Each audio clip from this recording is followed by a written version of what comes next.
capital punishment kiti ai hopa wa seiding al chun themon nei khat thina chan ge ya got na ki pi hi christian khat a hi lawa le ta san cha te khat chun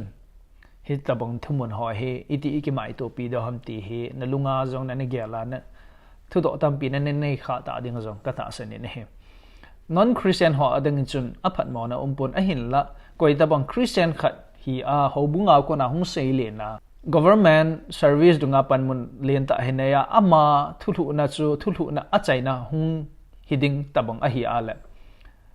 themon nei kha cha anga hunga hele a themon na cha mo ngai dam jing ding ham thina chan gya go na pi ding bang a hi ala khoto na amu sa theina lai ham a hi lawa le hitabang din mun chu government dan dung zu ya themon na achan chu thina chan ge ding a hi ala ama thulu na chu tol that to ke bangyal hello ding ham ti ho bang he ngai da na hi in hi ji hi anoya don but na in a pi devin ikide sau bin he hi chi thu do hi lam chom choma don but the hi in chuke jong la hi ta bang thu do ho hi adon but na hil chi na hi lam chom choma nei thei jong a he khat na a mi hem koi hele a chon si a thimon nei chu pathini achan dia lom go na pi dinga hi thu pi an nei sa hi chi hi rom bung thum chang som ni le thum sunga jong hen akemu in he tol tha ki ti hi ase hi in koi hele tol tha na chu pakai pathinen achunga phu ala ding a hi ati ne he tol tha ki ti hi ki tip na lui hebrew bible la chun mit mon na nei ji a hi lawa le su khiel na nei ji a tol tha na nei ki ti hi phalna anapi in Exodus bung som ni chang som la thum lama chun mosi dan thu pi som chi vet na hila tol na tha lo ding a hi ti pai pathin in mosi hinga ana sei son Israel te ke vai hom na sunga dan chi pi dinga ana deisa khat hi a hi in hem a hin la he diu khat chu tol na tha lo ding a hi ki ti hi adi lo chu a hi in a hin la hoi lai mun I ta bang phat na tol na tha lo ding a hi tia ki sei ham ti jong hi gel angai jin a hi a ja chu pathin in Israel te chu agal mi te ho ana tha sa ho bang chu ge la he le ama zeng te in tol na tha lo ding a hi tia mi te ana sei pi a hi in a hin la Israel te chun agal mi te chu ana tha do vin he lai mun na ke sei Israel henga pakai pathin ni thu thip ana nei tol na tha lo ding ki ti pa he aji beya mona nei lo khat thi mona nei lo be khat e ma chang phat chom na ding ngai to na wanga hunama a hin kho la kiti pa he asai do nai hin hitabang thil ho cha ho ba he hitabang thuta thudi do theina dinga chu pathinin ana sei chu ipiham itia hela Genesis bung ko changa changup sunga ho isema hi le ko hi le thisan so a chu midangin jong ama chunga thutan na thisan aso ding a hi akiti ne helai muna pathina asei chu koi tabang thimon nei lo be a mi hem achan khom pi khan ama chang phat chom le denga achunga a khut a la thina chan gya go na api a hi a le hitabang mi hem chu mi hem dang khat a hi lawa le mi hem ki loi khom na government chun pathin in atun do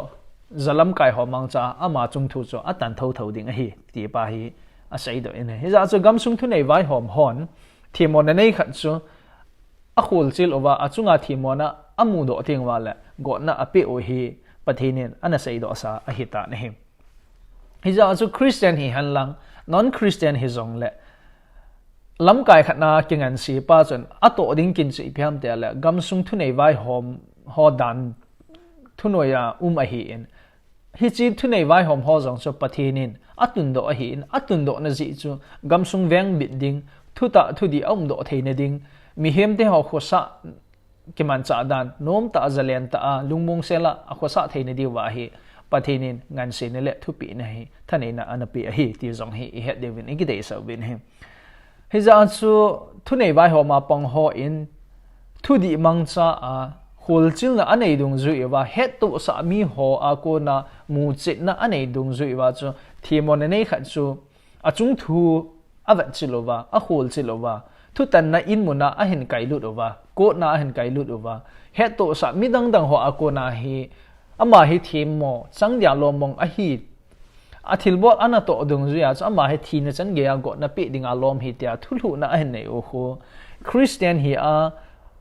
hi chi din muna dinga ama thulu na wanga thulu na kisim hi han lang non Christian hi han lang a koi chu hi tele lam kai khat chun thulu na sim chu thimo na chang dia lom hi ale hi chu pathi ni angan si na banga ato do hi in dan thu a hi lawala dan la mul chu adi na banga thu ta atan do na zo hi ti pa hi a hi in hi a chu thina chan ge a thimo na nei pa chu a chan dinga lom ki pi chu adi na au mi ne hem I ham ti in Christian ka hi in mo ngai dam jing u hi te ama chu tol that hi in a hi lawala a chunga thimo na hi min sei hi zong la Christian hi na zala mo ngai dam jing di hi ki ti han lang hele hilanga pathin atun gam sung thu nei vai hom holung gyal ngai to na la dan la mol chu chi to thei kit lo ding a hi in ya chu thuta thu di am do thei ni nga chu pan ala u hi ne he za chu non Christian hi han lang koi hi tale adin mun dung ja akingan se na dung ja thu di thuta a vai a ho pa chu thu pi zo a he ji chu pathin en zong angan se nau khat a hi in he ho bung ke vai hop na sung a hi tinga wala a hi ting le thu do le don bu na chu chom je min tin ke vai hop na chu chom je nan te he zong le leisit ke vai hop na government system a hung hi tinga he le he tabang thimon nei khat a thimon na dung ju ya thim chan na be he la hi a to ding kin chu thina chan ge a hi tinga he le Christian non Christian officer hi han lang koi hi tale api dinga lom api chu ama adinga ato mun na